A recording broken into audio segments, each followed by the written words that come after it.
విచ్చేసిన ప్రతి ఒక్కరికి పేరు పేరున వేరువేరుగా ఈ కార్యక్రమ నిర్వాహకులకు అందరికీ నా హృదయపూర్వక నమస్కారాలు తెలియజేస్తున్నాను. ఓ చెల్లమ్మ అలా కూర్చోండమ్మా, కూర్చోండి. ఒక్కసారి నేను చేయగలనంట రెండు చేతులు ఉన్నవాళ్ళు దయచేసి జై జయ మేదరనండి. ముచ్చట్లు పెట్టకు. జై మేదరి, జై మేదరి. పాప రెండు చేతులు ఉన్నవాళ్ళకు చేయాలి, రెండు చేతులు ఉన్నవాళ్ళు. జై మేదరి, జై మేదరి. అందరికీ థ్యాంక్స్. ఈరోజు కిందున్న వాళ్ళు దాదాపు మన రాష్ట్ర అధ్యక్షులు 70 మంది సర్పంచులు, 10 మంది సర్పంచులు, వార్డు మెంబర్లు, అదేవిధంగా ఉప సర్పంచులుగా ఎన్నికైన వాళ్ళు మన కులాన్ని మన గలాన్ని ఏడ వినిపించాలా? మీ గ్రామంలో దాదాపు 100 కులాలు ఉన్నాయి. అందులో కేవలము 7-8 కులాలు మాత్రమే ఈ బీసీలలో రాజ్యాధికారాన్ని పొందుతున్నారు. కానీ స్వతంత్రం వచ్చి 78 సంవత్సరాలు అయినప్పటికీ మేదరి జాతి విద్యకు, ఉద్యోగానికి, రాజకీయానికి మూడింటికి చాలా లోటు ఉంది. కానీ ఏదో ఒక ఊర్లో సర్పంచ్ అయితే మనం చాలా సంతోషపడుతున్నాం. కానీ ఈరోజు రాజకీయాల్లో మా పాత్ర ఇది అని నిరూపించిన గొప్ప వ్యక్తులు మీ వార్డు మెంబర్లు, ఉప సర్పంచులు, సర్పంచులు అనేది ఈ రాష్ట్ర సంఘం తరఫు నుంచి మేము సంతోషపడుతున్నాం. అదేవిధంగా విద్య, ఉద్యోగ, రాజకీయ రిజర్వేషన్ల గురించి అనేక రకాలుగా పోరాటాలు చేస్తున్నాం. అయినప్పటికీ రాష్ట్ర ప్రభుత్వం కానీ కేంద్ర ప్రభుత్వం కానీ మనకు అనుకూలంగా లేకపోయినప్పటికీ మాకు రిజర్వేషన్ వద్దు, మాకేమొద్దు, మేము ఈ గ్రామంలో మాకుండా మంచితనము, మేము చేసే సేవా దృక్పథంతో మేము పోటీ చేస్తామని ధైర్యంగా ముందుకు వచ్చి గెలిచిన ప్రతి ఒక్క వార్డు మెంబర్కి, సర్పంచ్కి ఇంకొకసారి సపోర్ట్ కొట్టాలని నేను తెలియజేస్తున్నాను. అదేవిధంగా రేపు ఫిబ్రవరిలో మున్సిపల్ ఎలక్షన్స్ ఉంటాయి. రేపు 14వ తారీఖు కానీ 20వ తారీఖు కానీ మున్సిపల్ ఎలక్షన్లకు సంబంధించి నోటిఫికేషన్ వస్తుంది.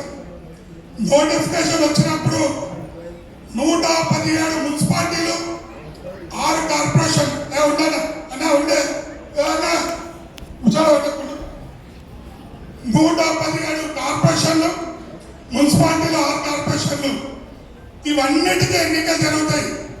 దాంట్లో పోటీ చేయదలుచుకున్న వాళ్ళు దాదాపు 2500 నుంచి 3000 మంది మున్సిపల్ కౌన్సిలర్లుగా పోటీ చేయడానికి అవకాశం ఉంటుంది. ఈడ డబ్బు ముఖ్యం కాదు, ఈడ పోటీ చేయాలనే ఉత్సాహం ఉండాలి. ఈరోజు తెలంగాణ రాష్ట్రంలో మారుమూల గ్రామంలో ఇలా రాష్ట్ర ప్రభుత్వం కానీ వివిధ రాజకీయ పార్టీలు కానీ మేదరోడు సర్పంచులు అవుతున్నారు, మేదరోళ్ళు రాజకీయంగా చైతన్యవంతమవుతున్నారు అనేది ఒక హైదరాబాద్లో డిస్కస్ జరుగుతున్నది. రేపు 14వ తారీఖు కానీ 20వ తారీఖు కానీ ఏదైతే ఎలక్షన్లు జరుగుతాయో పోటీలో గెలుస్తామా ఓడిపోతాం అనేది తర్వాత విషయము. పోటీ చేయడానికి మీరు ముందుకు రండి, గెలిపించే బాధ్యత జిల్లాగా ఒక యూనిట్ అయ్యి మీ జిల్లాలో, మీ మండలంలో రేపు భవిష్యత్తులో మండల ఎలక్షన్స్ కూడా వస్తాయి, రేపు భవిష్యత్తులో జెడ్పీటీసీలు కూడా వస్తాయి. ఈ రకంగా రాజకీయ చైతన్యం వస్తే దీనివల్ల మనకు అనేక లాభాలు ఉంటాయి. గ్రామంలో పలుకుబడి పెరుగుతుంది, ఆ గ్రామంలో ఆధిపత్యం పెరుగుతుంది, గ్రామంలో అది ఉండే లోకల్ ఎమ్మెల్యే మన కులానికి, నీ కుటుంబానికి వినిపిస్తాడు. వీటన్నిటిని దృష్టిలో చేసుకోవాలని తెలియజేస్తూ 2005లో సరితమ్మ ఒకసారి 2005లో వరంగల్ నుంచి సరితమ్మ ప్రతాపగిరి సరిత ఆ రోజు 20 సంవత్సరాల కిందట ధైర్యంగా పోటీ చేసింది. ఓటమి గెలుపు అనేది సహజం. అయినా భారతీయ జనతా పార్టీ నుంచి పోటీ చేసి ఓడిపోతే నేను ఒక 10 మంది పోయి ఆమెకు ఆర్థిక సహాయంతో పాటు కొత్త గొప్ప ఒక 2 రోజులు ఆమె ప్రచారంలో మేము తిరిగినాం. కాబట్టి ఇప్పుడు చాలా సమయం లేదు, నాకు చాలా చెప్పాలనిపిస్తుంది. దానికి కారణం ఏంటంటే మీరు 70 మంది ఈ వేదిక దగ్గర ఉన్నారు కాబట్టి సంతోషంతో చెప్తున్నాను. జై మేదరి, జై మేదరి. అయితే ఇదే స్ఫూర్తితోటి మరి రాబోయే మున్సిపల్ ఎన్నికల్లో అట్లాగే మండల పరిషత్తు, జిల్లా పరిషత్తు, జడ్పీటీసీ సభ్యులు, ఎంపీటీసీ సభ్యులు కూడా గెలవాల్సిన అవసరం ఉంది. గత 30 సంవత్సరాల క్రితం వార్డు సభ్యుడిగా నేను గెలిచిన తర్వాత మా చిట్యాల గ్రామ పంచాయతీలో 10,000 ఓట్లుంటే మా కుటుంబానికి సంబంధించి మన మేదరి కులానికి సంబంధించిన ఓట్లు 12 ఓట్లు. 12 ఓట్లల్లో నేను వార్డు మెంబర్గా గెలిచిన తర్వాత మరి రెగ్యులర్గా గ్రామ పంచాయతీకి వెళ్ళి ఆ వార్డుకు సంబంధించిన సమస్యలన్నీ తీసుకొని పనిచేస్తుంటే నన్ను గుర్తించి వెంటనే ఉప సర్పంచ్గా చేసేది. ఏది చిట్యాల ఉప సర్పంచ్గా. చిట్యాల ఉప సర్పంచ్గా ఉన్న సమయంలో మా సర్పంచ్ గారు వ్యాపార రీత్యా ఆయన ఎప్పుడు కూడా గ్రామ పంచాయతీని పట్టించుకోని పరిస్థితులలో రెగ్యులర్గా గ్రామ పంచాయతీ ఈఓ కంటే ముందు, గ్రామ పంచాయతీ క్లర్క్ కంటే ముందు రెగ్యులర్ పోయి నేను పంచాయతీ రోడ్డు కూర్చున్నాక మరి వస్తున్న సమస్యలన్నీ కూడా విని వాళ్ళతో పాటు మరి అన్ని కూడా నిజాయితీగా మరి వాళ్ళందరికీ ప్రభుత్వం నుంచి వచ్చే సంక్షేమ పథకాలన్నీ కూడా మరి దగ్గరుండి అందించిన ఫలితంగా నేను వెంటనే 2001లో జరిగిన ఎన్నికల్లో ఎంపీటీసీగా పోటీ చేసి మండల పరిషత్ అధ్యక్షుడిగా ఎన్నిక కావడం జరిగింది. 36,000 ఓట్ల మండలంలో ఉన్న 36,000 ఓట్లకు బీసీ రిజర్వేషన్ అయితే 14 ఓట్లు ఉన్న మేదర్ కులం నుంచి మండలాధ్యక్షుని ఎట్లా ఇస్తారు? మేము 10,000 ఓట్లున్న మా గౌడ్స్కి ఎందుకు ఇయ్యారు, యాదవ్లకి ఎందుకు ఇయ్యారు, ముదిరాజులకి ఎందుకు ఇయ్యారు అని చెప్పని వాళ్ళు పెద్ద ఎత్తున కూడా ఫైట్ చేసింది. కానీ నిజాయితీగా ప్రజల కోసం పనిచేసే వ్యక్తిని కాదని చెప్పానని, మేము మీకు ఎట్లా ఇస్తామని చెప్పానని మరి పార్టీ తరఫున అడిగి నన్ను మండల ప్రెసిడెంట్గా చేయడం జరిగింది.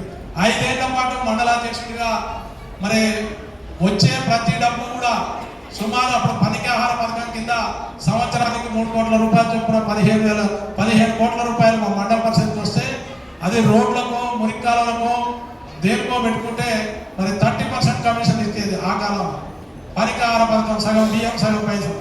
కానీ కన్స్ట్రక్టివ్ వర్క్ ఉండాలి, 10 కాలాల పాటు మరి మన పేరు ఉండాలనే ఉద్దేశంతో అన్ని కూడా స్కూల్ బిల్డింగ్లకు, అంగన్వాడీ బిల్డింగ్లకు కేటాయిస్తే ఇవాళ చిట్యాల మండలంలో దాదాపు 25 సంవత్సరాల తర్వాత ఇప్పుడు వెళ్ళినా కూడా మరి ప్రతి మండలంలో కూడా నా పేరుని మన శిలాక్షరాలతోటి నా పేరు కనబడే పరిస్థితి వచ్చింది.